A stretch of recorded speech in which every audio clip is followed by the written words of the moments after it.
untuk kemajuan prodi kami dan untuk personel mahasiswa kami. Mungkin demikian yang bisa saya sampaikan. Sekali lagi saya sangat terima kasih atas penerimaan Bapak dan Siti Tasara di sini, diterima dengan mesra, dengan hangat, foto bersama dan seterusnya. Terima kasih. Dan yang utama adalah dua SKS. Mungkin demikian. Bila taufiq wal hidayah. Wassalamualaikum warahmatullahi wabarakatuh.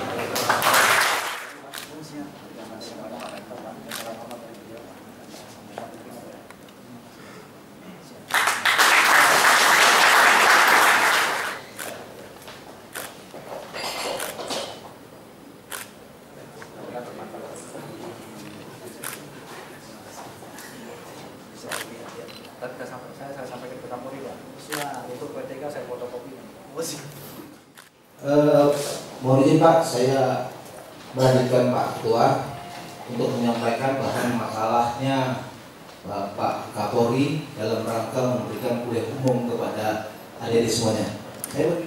Ini riwayat pekerjaan pendidikan singkat saja. Ya, saat ini saya sedang menyelesaikan studi saya di program S3 Kriminologi Universitas Indonesia. Dulu saya S2 juga di Universitas Indonesia, program kajian ilmu kepolisian, dan S1-nya saya ambil di PTK ini dulu. Mudah-mudahan mohon doa restunya, mudah-mudahan ini bisa selesai dalam waktu dekat ini. Itu disertasi saya itu berkait dengan masalah pola penanggulangan kejahatan lingkungan. Ini asimetris juga nih, kejahatan lingkungan. Jadi kejahatan lingkungan itu ditinjau dari perspektif green criminology.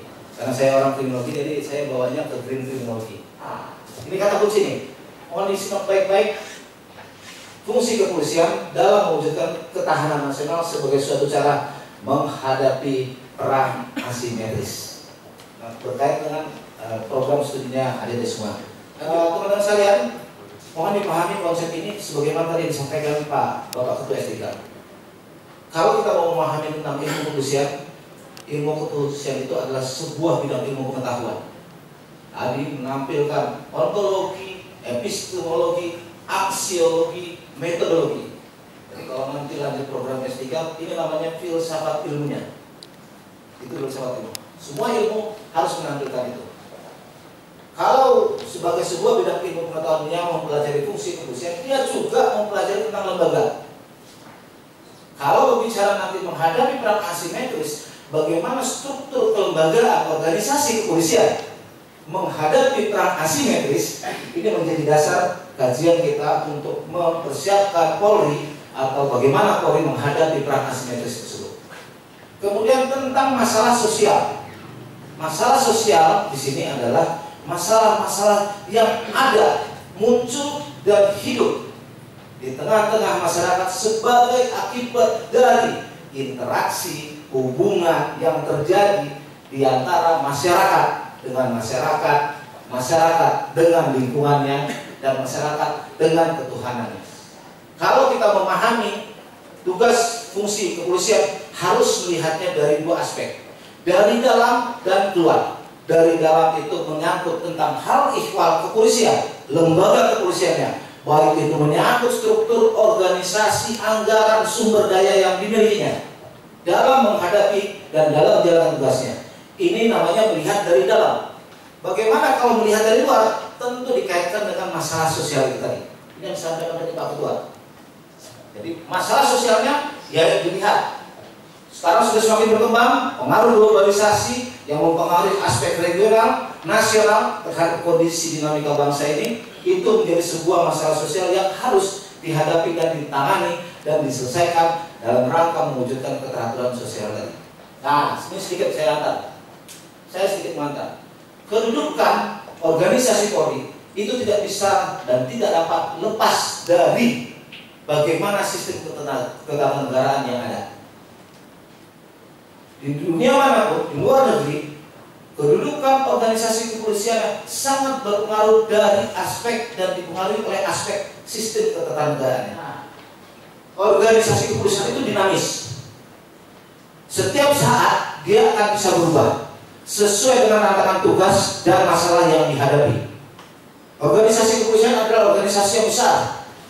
teman-teman, disusun dari pusat sampai dengan kewilayahan. Pusat dari Mabes sampai dengan yang terdepan adalah Polsek. Gambarnya seperti ini. Mabes Polri, Polda, Polres, Polsek, dan Babin Kamtipmas yang paling terdepan. Kalau teman-teman di TNI ada Babinsa di depan. Kalau polisi ada Babin Kamtipmas yang terdepan.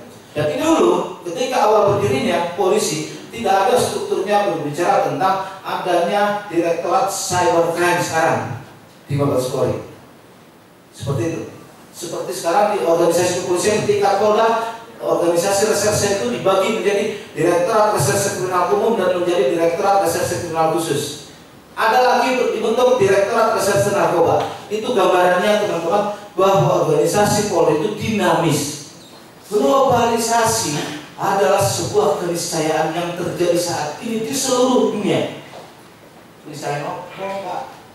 Keniscayaan adanya pengaruh, ya, pengaruh yang menggejala masuk kepada sendi-sendi kehidupan bangsa dan negara ini. Sebagai akibat adanya batas dunia lagi karena kemajuan teknologi dan informasi, saya tambahkan serta transportasi. Dia menjelaskan beberapa ciri perang asimetris, mulai dari konfrontasi antar kubu, cara lain di luar penggunaan persenjataan militer, nggak lagi perang militer, nggak ada lagi ceritanya perang pakai senjata. Wes ketinggalan zaman sekarang nih, sudah berubah. Sekarang nggak usah pakai senjata-senjataan. Senjata itu nanti penggunaan nanti pada saat kapan belum tahu. Tapi sekarang kita bisa menguasai orang lain, bisa menguasai kelompok lain, bisa menguasai negara lain dengan cara-cara militer ini.